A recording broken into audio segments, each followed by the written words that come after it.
মা ওই বারান্দা থেকে সমুদ্রটা দেখতে অনেক সুন্দর লাগবে। হ্যাঁ রে রাজু, ঠিকই বলছিস, চল সুইমিং করার টাইম হয়ে গেছে, তাড়াতাড়ি সুইমিংটা করে ফেলি। হ্যাঁ মা, ঠিকই বলছো, এই তো আমি রেডি হয়ে গেলাম। মা আমিও রেডি হয়ে গেলাম, চলো এখন সুইমিং করতে। এই তো আমরা সুইমিং পুলে চলে আসলাম। আরে এরা এখানে কি করতেছে? এরা তো সুইমিং করতেছে। আরে এরা আবার কারা? এটা তো দেখি সুন্দরী। আমি এখানে লুকায় লুকায় তাকায় থাকি। আমার সুইমিং করা শেষ, আমি এখন উপরে উঠে বসলাম। ঠিক আছে মা, আমি এখন এখানে বসে একটু রেস্ট নিব।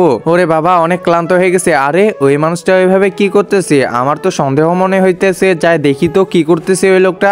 আরে এই লোকটা তো দেখি মার দিকে খারাপ নজরে তাকাচ্ছে। এই আঙ্কেল, এখান থেকে তাড়াতাড়ি উঠেন বলতেছি। একজন মা কতটা আপন হয়ে থাকে, যার মানেই তাকে জিজ্ঞাসা করে দেখো। তো দেখা যাক বন্ধুরা, এই মায়ের জন্য কে ভিডিওটিতে লাইক এন্ড সাবস্ক্রাইব করে। আর যারা মাকে ভালোবাসো না, তারা ভিডিওটি থেকে দূরে থাকো।